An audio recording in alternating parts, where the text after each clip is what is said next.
পরিষ্কার প্রমাণ যে বিএনপি একমাত্র দল যে চাঁদাবাজি বন্ধ করার জন্য কাজ করছে। আজকে এই যে নতুন দল এনসিপি তরুণরা, তাদের থেকে আমাদের অনেক স্বপ্ন ছিল, তাদেরকেও চাঁদাবাজির জন্য বহিষ্কার হয়েছে। আন্দোলন এখনো চলছে যতক্ষণ পর্যন্ত ফেব্রুয়ারির নির্বাচন আমরা না পাবো। আজকে যুব দিবস নিয়ে যেহেতু আলোচনা এবং আমাদের দেশ তারুণ্যের দেশ, সামনে একটা নির্বাচন আসছে, এই নির্বাচনে 50% বেশি ভোটাররা যুবক, তারা অনূর্ধ্ব 35। তো যুবকদের জন্য আমরা কি করছি, যুবকদের জন্য আমরা কি করব, বাংলাদেশ জাতীয়তাবাদী দল কি করবে, আমরা যুগপৎ আন্দোলনে যারা ছিলাম একত্রে আছি, আমরা তাদেরকে কি প্রমিস দিচ্ছি, এগুলো নিয়ে বেশ কিছু আলোচনা হয়েছে। এই বিশাল গণ উত্থানের এই জয়লাভ করবার পর যদি সঠিক সরকারের ব্যবস্থায় আমরা না যেতে পারি, যতগুলো দেশ, উনি ইরানের একটা উদাহরণ তুলে নিয়ে আসলেন 1979, এর আরো অনেক পুরনো অনেক উদাহরণ আছে। ফ্রান্সে ফ্রেঞ্চ রেভলিউশনের পর যখন সঠিকভাবে সরকার আসতে পারে নাই, তখন এক্সট্রিম ডানপন্থীরা থার্মোডোরিয়ান রিয়াকশন করে তারা জ্যাকোবিন সরকার তৈরি করে।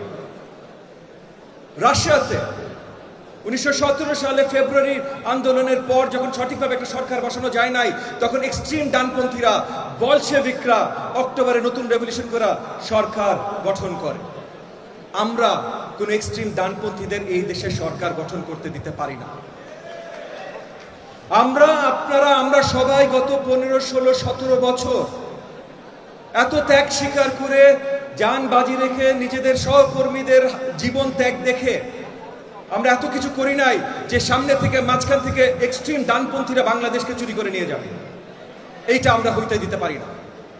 এবং মুক্তাদির রোমিও সঠিক কথা বলেছেন, পাগড়ি পরা কিছু চিন্তক আছেন বা একজন চিন্তক আছেন, ওনার লোকজন অনেক জায়গায় ছড়িয়ে গেছে, অন্তর্বর্তীকালীন সরকারে ছড়িয়ে গেছে। ডানপন্থী দল আছে একটা, সরকার পরিচালনার অনেক জায়গায় তাদের লোকজন ছড়িয়ে গেছে। আমরা গণতন্ত্র নিয়ে চিন্তা করছিলাম, আমরা দেশ জাতি এবং জনগণ নিয়ে চিন্তা করছিলাম, দুষ্ট চিন্তা আমরা করি নাই, তাই আমাদের লোকজন ওই জায়গায় বসাইতে পারি নাই। কিন্তু তার মানে যেই আন্দোলনে আমরা নেমেছিলাম সেই আন্দোলন এখনো শেষ হয় নাই।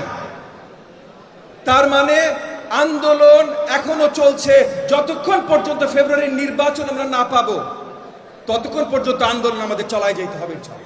কত হাজার নেতা কর্মীদের দল থেকে বহিষ্কার করা হয়েছে সেটা সংখ্যা আমার থেকে আপনারা অনেক বেশি ভালো জানেন।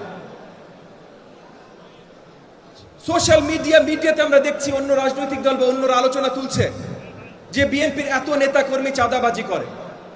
এইটা যে ভুল ন্যারেটিভ, এটা পরিষ্কার করে সবাইকে দেখাই দিতে হবে। গণমাধ্যমে আমাদের ভাইয়েরা যারা আছে তাদেরকেও বলছি, আজকে আমাদের জাতীয়তাবাদী ভাইয়ের বোনেরা